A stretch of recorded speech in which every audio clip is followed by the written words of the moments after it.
এই মুহূর্তে রাজধানীর গুলশানে গুম সংক্রান্ত কমিশনে প্রেস ব্রিফিং চলছে। আমরা সরাসরি চলে যাচ্ছি সেখানে।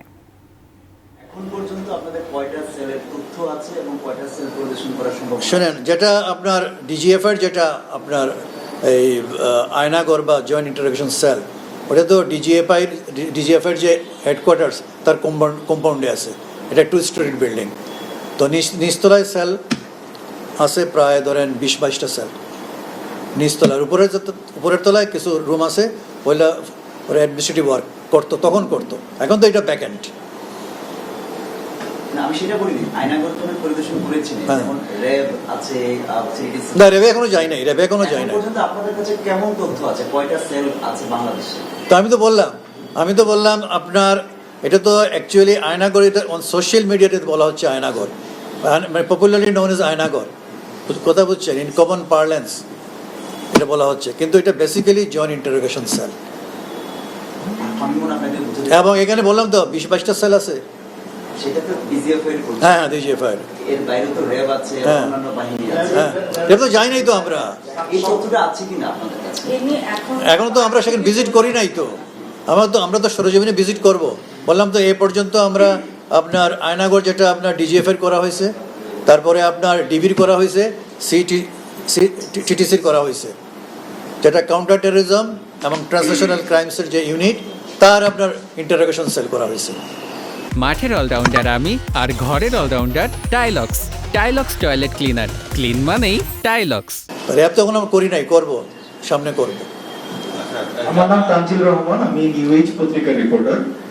একটা প্রশ্ন যেটা হচ্ছে যে কিছুদিন সম্প্রতি সাজিদা ইসলাম তুলি যে মায়ের ডাকে, তার বাসায় সেনাবাহিনী কর্তৃক তার ভাইকে তুলে নিয়ে যাওয়া হয়। তো সে আমাদের সাথে সংবাদ সম্মেলনে জানায় যে গুম কমিশনে অতিরিক্ত অভিযোগ করতেছে, সেই প্রেক্ষিতে তার ভাইকে তুলে নিয়ে তাকে আসলে ভয় দেখানো তাদের পরিবারকে। সেই জায়গাটা থেকে কি গুম কমিশন কি মনে করে কিনা সেই ক্ষেত্রে মানুষজন কমপ্লেইন করতে কম আসা, বা গুম কমিশনের লোকজনই কি আসলে সেই ক্ষেত্রে কতটা সেফ, বা তারা কি ধরনের ইন্টিমিডেশনের ফেস করবে কিনা? শুনেন, এই কমিশন তো গুম কমিশন না, কমিশনের কাজ না তো গুম করা, এটা গুম সংক্রান্ত কমিশন। আমি বললেন গুম কমিশন, আমরা কি গুম করি? এটা কমিশন তো গুম করে না, এটা গুম কমিশন না, গুম সংক্রান্ত কমিশন। আপনি বলতে পারেন মানে commission of inquiry relating to enforced disappearances, গুম সংক্রান্ত কমিশন। আর ওনাদের যে ঘটনা ঘটছে, এটা তো 5 আগস্টের পরে, ওটা তো আমরা কংগ্রেসে পারবো না নিতে, as per the terms of reference. আমাদের হলো 6 জানুয়ারি 2009 টু 5 আগস্ট 2024, এই সময়কালের ভিতরে। সেটা তবে স্টেট স্পন্সার্ড, আমি আগেই বললাম, রাষ্ট্রের পৃষ্ঠপোষকতায় বা সরকারি বাহিনী কর্তৃক।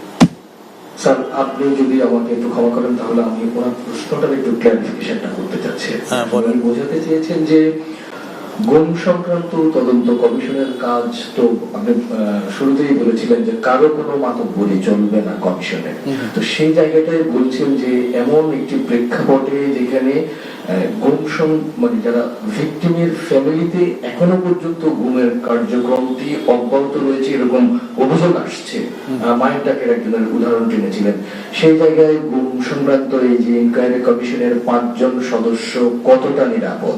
আমার মনে হয় আমি ক্লিয়ার করতে পারছি কতটা নিরাপদ, যেখানে এখনো পর্যন্ত চলমান আছে গুমের অভিযোগ। বা আপনারা কি আসলে এই জায়গাটাই বলছেন যে মাতব্বরি চলবে না, আপনারা নিরাপদ মনে করছেন কিনা নিজেদেরকে? আমরা তো নিরাপদ মনে করছি। Still we feel secure. We are not under any pressure from any quarter whatsoever. সেটা কোনো প্রশ্নই ওঠে না। So long as we are here, no power on earth can do us any harm, inshallah. আমি আবুল কালাম আজাদ, এটিএন নিউজের special correspondent.